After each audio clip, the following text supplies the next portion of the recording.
Chemistry के series में आपका फिर से स्वागत है। तो हम आपको आज इंट्रेंस एग्जाम से रिलेटेड एमसीक्यू का जो केमिस्ट्री पार्ट है, जो चैप्टर है इंपॉर्टेंट गैस से रिलेटेड एमसीक्यू को सॉल्व कराएंगे, फुल डिटेल में सॉल्व कराएंगे। तो वीडियो को अंत तक देखें। यदि इस वीडियो में और कोई प्रॉब्लम आए तो उसको कमेंट जरूर करें। कमेंट करेंगे तो हम आपके प्रॉब्लम को सॉल्व करेंगे। तो सबसे पहला हम क्वेश्चन इसको देख लेते हैं। तो सबसे पहला क्वेश्चन क्या है? ऑक्सीजन गैस है। जो ऑक्सीजन गैस है क्या है? अम्लीय है, क्षारीय है, नहीं अम्लीय नहीं क्षारीय, या इनमें से कोई नहीं। तो यह हम बता दें इसका ऑप्शन क्या होगा? नहीं अम्लीय और नहीं क्षारीय। जो ऑक्सीजन गैस होती है, लिटमस पेपर पे चाहे इसका पीएच मान निकालेंगे तो क्या है, तो ना ही अम्लीय होती है ना ही क्षारीय। ना अम्लीय और क्षारीय ना हो तो क्या हो सकती है? उदासीन। क्या है? उदासीन गैस हो सकती है। हम आपको बता दें जो क्या है, ऑक्सीजन हाइड्रोजन को सुखाने के लिए सांद्र H2SO4, हाइड्रोजन को सुखाने के लिए सांद्र H2SO4 का प्रयोग नहीं करते हैं। क्योंकि तो सांद्र H2SO4 क्या है? ये अम्लीय यौगिक है। क्या है? एक प्रकार का अम्लीय यौगिक है। तो यह तनु अम्ल, इसे तनु अम्ल भी कहा जाता है। तनु अम्लीय यौगिक है। तो क्या होता है? तो इसका आंसर क्या होगा? सी। इसका आंसर सी क्यों होगा? H2 अम्ल के वातावरण में जलने लगती है। जो H2 होती है वो अम्ल के वातावरण में जाने पर जलने लगती है। इसी कारण से हम H2SO4 के साथ हाइड्रोजन को सुखाने के लिए सांद्र H2SO4 का प्रयोग नहीं करते हैं। तो अगला देख लेते हैं। अगला क्या है? नाइट्रोजन विद्युत बल्ब को भरने में प्रयोग की जाती है। क्योंकि तो हम बता दें कि यह वायु, तो इसका ऑप्शन कहते हैं यह वायु से हल्की होती है, इससे बल्ब अधिक प्रकाशित होता है, यह जलने पर सहायता नहीं करती है, जहरीली नहीं है। तो बता दें कि ये वायु से तो हल्की होती है, इसमें बल्ब अधिक प्रकाशित होता है। लेकिन क्या इसका सबसे मेन कारण क्या है? इसका सबसे मेन कारण जो है, ये जलने में सहायता नहीं करती है। यदि हम बल्ब में कोई चीज़, बल्ब में ज़्यादा हीट प्रोवाइड होता है, यदि उसमें ज्वलनशील गैस को प्रस्तुत डाल दिया जाए तो क्या होगा? वो गैस जलने लगेगा, जल के ब्रस्ट हो सकता है, जल सकता है, फट सकता है। तो इसमें अज्वलनशील गैस को भरा जाता है। तो अज्वलनशील गैस के रूप में हम नाइट्रोजन का भी प्रयोग कर सकते हैं। लेकिन वास्तव में इस समय आर्गन गैस का प्रयोग करते हैं उसमें डालने के लिए। उसमें अक्रिय गैस के रूप में आर्गन गैस का प्रयोग करते हैं। हम नाइट्रोजन गैस को भी प्रयोग कर सकते हैं। अगला क्वेश्चन देख लेते हैं, 5वां। सल्फर डाइऑक्साइड का जलीय विलयन होता है। जो सल्फर डाइऑक्साइड होता है उसका जो जलीय विलयन होता है क्या होता है? क्षारीय होता है, उदासीन होता है, इनमें से कोई नहीं, अम्लीय। तो इसका उत्तर क्या होगा? अम्लीय होगा, बी अम्लीय होगा। तो हाइड्रोजन सल्फर डाइऑक्साइड क्या होता है? सूत्र क्या होता है? SO2 होता है। जो सल्फर होता है क्या होता है? ये अम्लीय होता है। पीरियोडिक टेबल के हिसाब से सबसे राइट साइड जाते हुए वक्त जो तत्व होते हैं वो अम्लीय होते हैं, या उनके विलयन भी अम्लीय होते हैं। तो क्या है? SO2 क्या है? एकदम राइट साइड है। तो राइट साइड इसलिए ऑक्सीजन न तो अम्लीय होता है, न तो क्षारीय होता है, उदासीन होता है। तो क्या? तो इसके जलीय विलयन क्या होगा? अम्लीय होगा। तो इसका उत्तर क्या होगा? बी। अगला देख लेते हैं। ठंडे जल के साथ, ठंडे जल से हाइड्रोजन उत्पन्न करने वाला तत्व है। तो ठंडे जल है उससे हाइड्रोजन उत्पन्न करने वाला तत्व है। तो इसका उत्तर इसमें से बता दें तो इसका उत्तर क्या होगा? इसका उत्तर हम बताते हैं, तीनों में से ना है, डी। क्या होगा? Na कैसे होगा? तो अब हम इसके साथ अभिक्रिया करा के देख लेते हैं। क्या करना है? ठंडे जल से हाइड्रोजन उत्पन्न करने वाला तत्व है, तो बता दें कि अभिक्रिया कराएंगे तो क्या होगा? Na क्या? सोडियम गैस का अभिक्रिया करना है जल के साथ, H2O के साथ कर दिए। यहाँ पे 2, यहाँ पे भी 2 कर ले रहे हैं। तो जब हम अभिक्रिया करेंगे तो क्या होगा? 2NaOH प्राप्त होगा। 2NaOH प्लस यहाँ पे लिख दे रहे हैं हाइड्रोजन गैस प्राप्त होगी, जो हाइड्रोजन गैस मुक्त हो जाएगी। तो जब हम 2NaOH 2H2O गैस से जब प्राप्त करते हैं ठंडे जल से, तो दो हाइड्रोक्साइड गैस, सोडियम हाइड्रोक्साइड प्राप्त होता है और हाइड्रोजन गैस प्राप्त होता है। तो इससे क्या? तो इसका उत्तर क्या होगा? इसका यही होगा कि ठंडे जल से हाइड्रोजन उत्पन्न करने के, हाइड्रोजन प्राप्त किए हैं तो हाइड्रोजन प्राप्त करने के लिए किस चीज़ का प्रयोग करेंगे? Na का प्रयोग करेंगे। फिर क्या है? 7वां। नाइट्रोजन हाइड्रोजन से क्रिया करके अमोनिया बनाती है। तो हम जानते हैं जो बेयर विधि होती है, तो क्या होता है?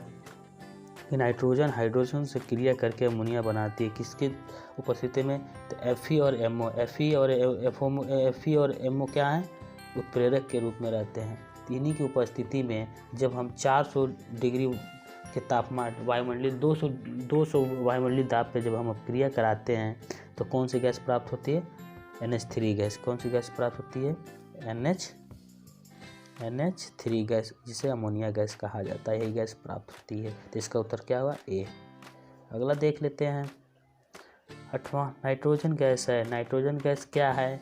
वायु के समान है, वायु से हल्की है, वायु से भारी है, इनमें से कोई नहीं। तो हम आपको बता दें जो नाइट्रोजन गैस होती है वायु से हल्की होती है, इसी कारण यह हवा में ऊपर रहती है, वायु से ऊपर रहती है, ऊपर की ओर। यदि नाइट्रोजन गैस को हम नीचे से यदि प्रभावित छोड़ेंगे या कहीं रखे हैं या उसको वहाँ से रिसेल रही है तो यह ऊपर की ओर हमेशा जाती है, क्योंकि ये वायु से हल्की होती है, न कि जमीन पर सतह पर रहती है। ये हमेशा ऊपर की ओर जाती रहती है हल्की होने के कारण। तो अगला देख लेते हैं नाइट्रोजन का लिटमस के प्रति व्यवहार है। तो जो नाइट्रोजन है और लिटमस के पेपर प्रति क्या व्यवहार है? तो नाइट्रोजन उदासीन प्रदर्शित करती है। नाइट्रोजन जो होता है लिटमस पेपर के प्रति क्या व्यवहार बताता है? उदासीन का व्यवहार बताता है। तो अगला देख लेते हैं 10वां क्या है? HCl और AgNO3 की अभिक्रिया से प्राप्त होने वाला अवक्षेप है का रंग होता है। तो जो HCl और जो AgNO3 की अभिक्रिया से प्राप्त होने वाला अवक्षेप क्या होता है? सफ़ेद होता है। क्या होता है? सफ़ेद होता है। क्या होता है इसका उत्तर? सफ़ेद। तो सफ़ेद होता है। तो हम आपको इसके बारे में थोड़ा सा अभिक्रिया के बारे में बता दें। तो अभिक्रिया एक बार थोड़ा सा देख लेते हैं। जो HCl प्लस AgNO3 की जब हम अभिक्रिया कराते हैं तो क्या प्राप्त होता है? AgCl प्राप्त होता है और HNO3 प्राप्त होता है। HNO3 प्राप्त होता है। क्या प्राप्त होता है? HNO3 प्राप्त होता है। तो HNO3 प्राप्त होता है। तो HNO3 प्राप्त होता है तो जो HNO3 और AgCl प्राप्त हो रहा है, AgCl प्लस HNO3 में जो AgCl है यही सफ़ेद अवक्षेप के रूप में प्राप्त होता है। इसी सफ़ेद अवक्षेप को हम क्या प्रयोग करते हैं? क्लोरीन जो गैस होती है Cl होती है, उसे हम ढूंढने उसकी उपस्थिति या उपस्थिति की पता लगाने में इसका भी प्रयोग करते हैं। सफ़ेद अवक्षेप का हम HCl क्लोरीन गैस का पता लगाने में भी प्रयोग करते हैं। तो इसका उत्तर क्या हो जाएगा? उसका उत्तर बी हो जाएगा। तो 11 क्वेश्चन देख लेते हैं। Hydrogen, next question, hydrogen sulphide gas कैसी होती है? गंध कैसी होती है? तो हाइड्रोजन गैस जो होती है hydrogen sulphide gas, hydrogen sulphide का फॉर्मूला क्या है? H2S। जो H2S गैस होती है इसकी गंध कैसी होती है? इसकी गंध हम बता दें, जो मछली होती है, मछली मरी हुई मछली या मछलियों की जो गंध आती है उन्हीं से हाइड्रोजन सल्फाइड की गंध आती है। देखिए कहीं मछली आपको गंध आ रही मछली की या मछली मरी हुई मछली की, तो आप वहाँ पर समझ जाना कि वहाँ पे कौन सी गैस है? हाइड्रोजन सल्फाइड गैस की गंध है। अगला देख लेते हैं जो 12 क्वेश्चन है। निम्नलिखित में से कौन सी गैस वायु से हल्की होती है? तो इनमें से हमको बताना है चारों ऑप्शन में से कि कौन सी जो है वायु से हल्की है। तो हाइड्रोजन क्लोराइड, हाइड्रोजन तो हल्की है लेकिन क्लोरीन भारी है, तो ये नहीं होगा, ये तो नहीं होगा। क्या इसमें हाइड्रोजन हल्की है लेकिन सल्फर भारी है? ये भी नहीं हो सकता है, ये भी नहीं हो सकता है। तो इसका उत्तर क्या होगा? सी। नाइट्रोजन भी हल्की होती है, हाइड्रोजन भी हल्की होती है, इनसे बना यौगिक भी हल्का ही होगा। तो क्या होगा? NH3। निम्नलिखित में से कौन सी गैस वायु से हल्की है? NH3 हाइड्रोजन, NH3 का है अमोनिया। अमोनिया जो गैस है सोडियम अमोनिया जो है वह हल्की है। तो अमोनिया गैस का सूत्र क्या है? NH3। अगला देख लेते हैं। अगला क्वेश्चन क्या है? सल्फर डाइऑक्साइड SO2 नहीं है। तो SO2 क्या नहीं है? तो SO2 हम जानते हैं कि अम्लीय होता है। तो यहाँ पे पहले ही ऑप्शन दे दिया क्षारीय ऑक्साइड। क्षारीय ऑक्साइड 100% क्षारीय ऑक्साइड। अब चाय के रूप में भी कार्य करता है, रोगाणुनाशक होता है, विरेंजक के रूप में भी कार्य करता है, लेकिन क्षारीय ऑक्साइड ये नहीं होता है, ये अम्लीय ऑक्साइड होता है। तो क्या होगा इसका उत्तर? सी। इसका उत्तर सी होगा। अगला देख लेते हैं 14 क्वेश्चन क्या है? सल्फर डाइऑक्साइड का प्रयोग होता है। जो सल्फर डाइऑक्साइड का प्रयोग क्या करते हैं? सल्फर डाइऑक्साइड का सबसे अच्छा प्रयोग होता है पेट्रोल के शुद्धिकरण के रूप में। पेट्रोल के शुद्धिकरण में हम सल्फर डाइऑक्साइड का प्रयोग कर सकते हैं। सल्फर डाइऑक्साइड का सूत्र जो होता है SO2 होता है। अगला देख लेते हैं SO2 क्लोरीन से जल की क्रिया करके बनाती है। जो सल्फर और SO2 क्लोरीन से क्रिया करके क्या बनाती है, SO2Cl2 बनाती है। 16 क्वेश्चन देख लेते हैं। निम्न में से कौन सा पदार्थ गर्म करने से अमोनिया और अमोनिया युक्त यौगिक नहीं देता है? तो इसका उत्तर क्या होगा, NH4NO3 जो होगा। इसके साथ अमोनिया गर्म करने पर अमोनिया युक्त पदार्थ, इसे गर्म करने पर अमोनिया युक्त पदार्थ नहीं प्राप्त होता है। कास्टिक सोडा, अगला क्वेश्चन क्या है, कास्टिक सोडे पर अमोनिया क्लोराइड की क्रिया करने से प्राप्त होने वाली गैस होती है। तो जो कास्टिक सोडा है उसमें अमोनिया क्लोराइड की क्रिया करने से प्राप्त होने वाली गैस क्या होती है, NH3। तो एक बार इस एग्जाम्पल को हम थोड़ा सा देख लेते हैं कि कैसे ये वर्क करता है। तो देख लेते हैं। तो कास्टिक सोडा को हम जानते हैं क्या कहा जाता है, बुझा हुआ चूना। तो देख लेते हैं एक बार, 2NH4Cl, क्या 2NH4Cl 3CaOH2, यही है कास्टिक सोडा। क्या है, ये कास्टिक सोडा है। तो जब इस पे हम गर्म करते हैं इसको तो क्या प्राप्त होता है, क्या प्राप्त होता है,